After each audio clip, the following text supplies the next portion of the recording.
Hey guys, thank you for tuning in to Stories from the Past. Today I have a very special treat for you guys. Today I'm going to teach you guys ways to get over a breakup, how to rebuild yourself. And is love a drug? No, it's actually a functional brain scan that shows that love is a form of addiction, right?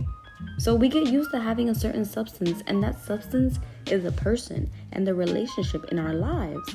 And then during the withdrawal period, which is the breakup, we get desperate and act out of character and act out of impulse, similar to how a drug addict behaves.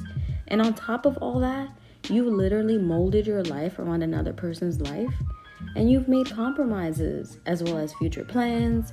And so having to let go of the life you've built isn't as easy as swiping left or right. So with that being said, here are some ways that you can literally get over a breakup if you're feeling down. First one, and the most important one, you need to build your self-esteem again, right? So if your partner was the one who initiated the breakup, it's common to start picking apart your physical appearance and personality traits and questioning the areas that you're lacking and what would cause someone to fall out of love with you. Trust me, it's not you.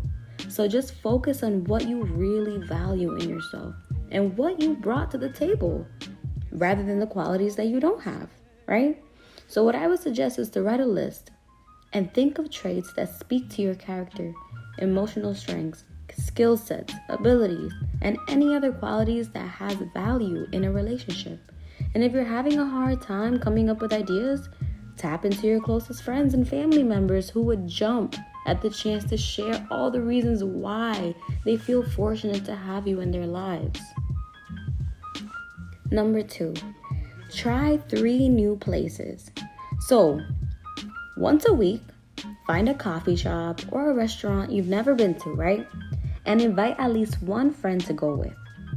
The goal is to break up your usual routine and to get away from the places that you've always wanted to go to with your former partner. It's also an opportunity to spend quality time with good friends that you haven't really seen as much lately and to catch up with them. Number 3, avoid having a rebound. Please avoid having a rebound at all costs. Because a rebound is often a quick fix that'll make you feel sexy or worthwhile temporarily. Because once that high wears off, you may feel nothing but guilt. So a lot of people express remorse after a rebound because their investment was superficial.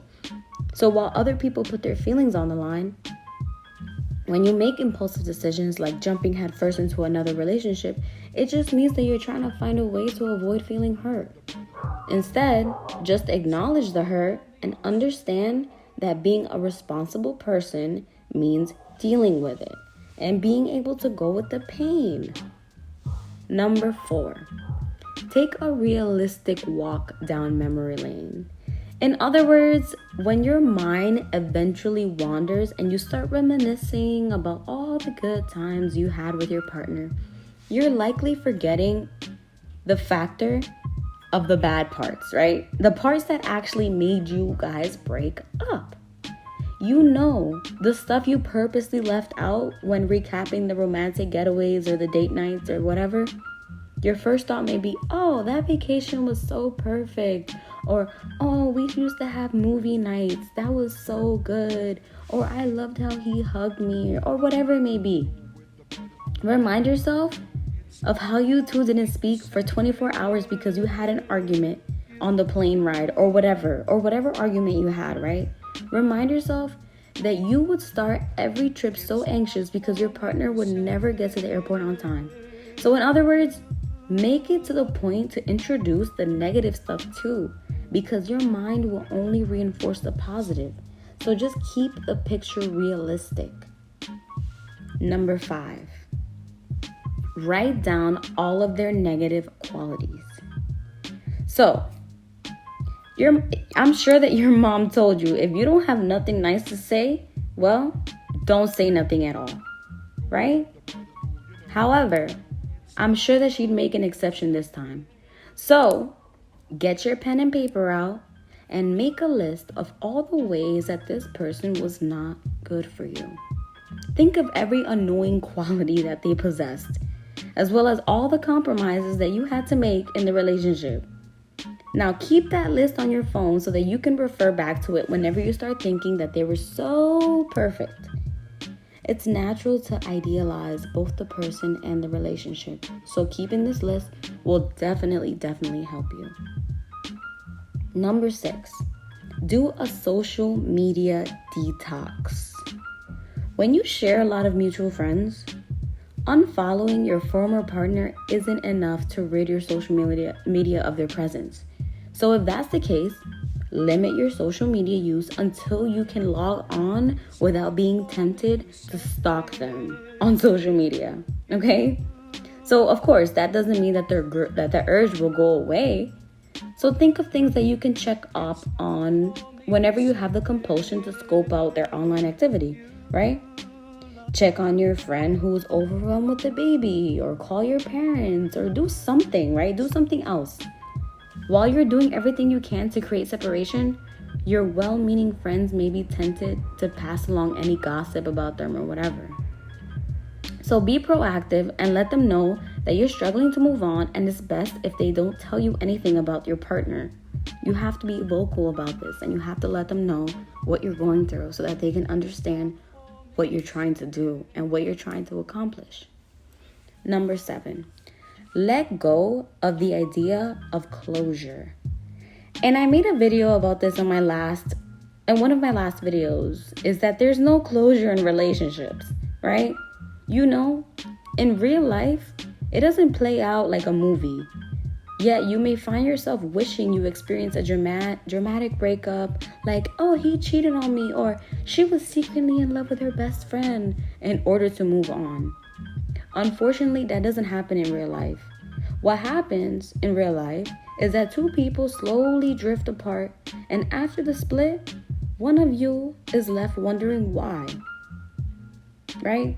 Why? Why did it happen? And then that person is usually the one that wants closure. One thing you need to understand is that underneath that desperate need for closure is a desire to get back together. There's this fantasy that if you keep asking, you'll discover something that will allow you to undo what happened and get back together with that person. The healthy thing to do is accept that you simply weren't meant to be together. If the person isn't able to articulate why they no longer want to be with you, tell yourself that the fact that your former partner couldn't commit or didn't love you enough is all the explanation that you need to properly close that chapter. So tell yourself, I deserve someone who can commit. I deserve someone who can love me enough. And I deserve someone who appreciates everything about me. And last but not least, number 8, hold on to things that help you feel grounded.